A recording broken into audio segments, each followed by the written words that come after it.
Welcome to this edition of On the Road. Brett Eastman here. I am in Atlanta, Georgia, at Dr. Craig Oliver's church down below. I was just inside, got a chance to meet with his team and had so much fun and services with them. Put me right up on the front row. Couldn't sing or dance. It was a little obvious, but it was just like amazing services.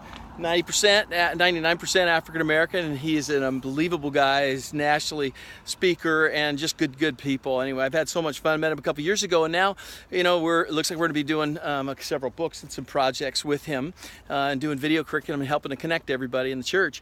For whatever reason, God has opened up doors in about a dozen or so African American churches over the years, and a lot of folks say that really, small groups and connecting people doesn't all work all that well in African American churches. Well, I think you have to kind of, understand that some strategies are working, some of them aren't. Here, Dr. Craig is super teachable. He's progressive. He's learning from a lot of different camps, and so when he came to me, it was an openness, but didn't necessarily know how. So I'm very excited about working with these guys. But around the corner at Victory World Church, Pastor Dennis and Colleen Rouse are doing a church called Victory World Church, and it's maybe more like 80% in its diversity, but they're a white couple, and it's just been fascinating to listen and to learn from them. We are going over and producing a series called Reconciliation, Racial Reconciliation Series, and mixing the room in a town hall format.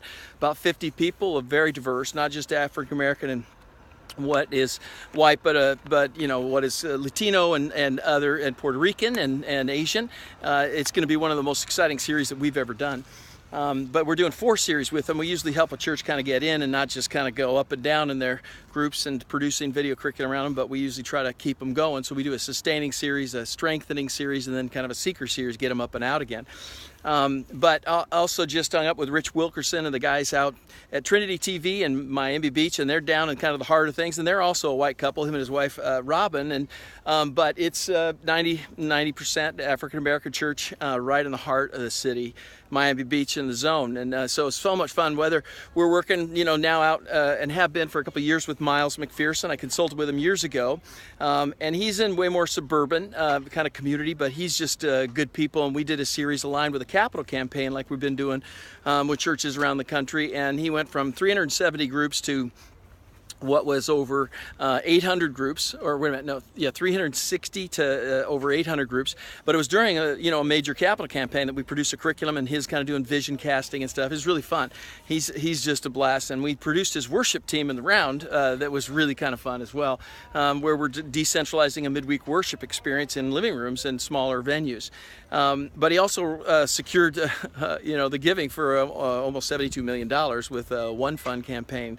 But a lot of people are doing the same thing. So I went across the street, Dr. Jeremiah, all white church across the street from Miles, is much more diverse, but not near as diverse as here at Elizabeth Baptist, as well as around the corner. Also worked with what is Brian Crute at Destiny Church, and did a financial series, kind of a time, talent, treasure kind of a series, just to raise the water level of things, and then did a series on prayer with him, and had great success at connecting north of 100% of their adults at that place. Went over to Alabama recently, Birmingham, where my wife is from, and produced a series with Van Moody, Pastor Van Moody at Christian Life Center, and he did a book called I Factor, which is a lot of times we'll do books, take a book that has been written, or we'll ghostwrite a book, or we'll help a pastor go there.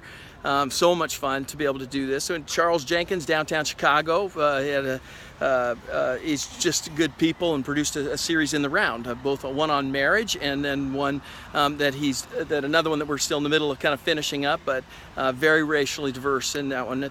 Dr. Tony Evans, this last 3 years ago, we did a series called Destiny, based off a book that he had done. It was the first curriculum that was a campaign that he launched, almost 5,000 people in groups, and then we went back and did another one on the book of Elijah, which was just a past sermon series he had done that he redid again, and we developed a companion curriculum and did testimonies with it, and got everybody, packed a house and did a very interactive, not a one-way kind of a talking head, but it was a very interactive series. It was really a lot of fun. He's just good people, and have had fun producing things with him. And let's see, a couple of others at Herbert Cooper, and what is Oklahoma at People's Church, and he did a book called But God, and nothing can happen but God in your life. It was really so much fun. He did the book, and we produced a series, took him back on kind of a walk and talk, kind of a documentary style, as he taught each of the sessions in a home, and then we did stories and stuff kind of that preceded to it and kind of went after it. Well, it's kind of just a little sampling, but God's just doing some really cool things with this, and we feel honored and very excited to be able to take what are some of the stereotypes of what can and can't be done relative to groups, just the voices emerging, and there's not a lot of curriculum in it, but we're seeing some real breakthroughs from it. To the degree that you and your church are kind of intrigued or interested in hearing more, or you got friends that you'd like to chat with us, love to. Last one, I almost forgot, Albert Tate at is probably 70% African American, but broad Puerto Rican and Asian, but in a good Anglo or a white congregation, segment. But he's just a party. He's become like a friend, very much so. And I just really loved him. We produced his worship team in a format that was spectacular. But he just brought the room to life with that town hall setting. And so I really believe a lot of the African American pastors bring a lot more spirit and heart and more engagement where they're standing and working a room, not just sitting down and being quiet and kind of talking about. It's a lot more fun. And when I was down here in the service, Dr. Oliver had his 17-year-old son's birthday and brought out both choirs, youth, adult, and single. They all came and sang happy birthday to him. I talked to him afterwards. I said, that was something else. My kids serving out at Willow Creek and Saddleback, they would have died if I had done that. I said, it's something else. And I said, it's a good thing you don't have brothers or sisters that put the pressure on them. You'd be doing that all week or all year. And he said, well, they do every single birthday for them and me. And it was a special thing. I told my son, but I love the honor that he gave. Anyway, blessings. Thanks again for taking a minute. Look forward to connecting. Hopefully some of the samples down below, the projects we've done, give you a little taste of what we're doing.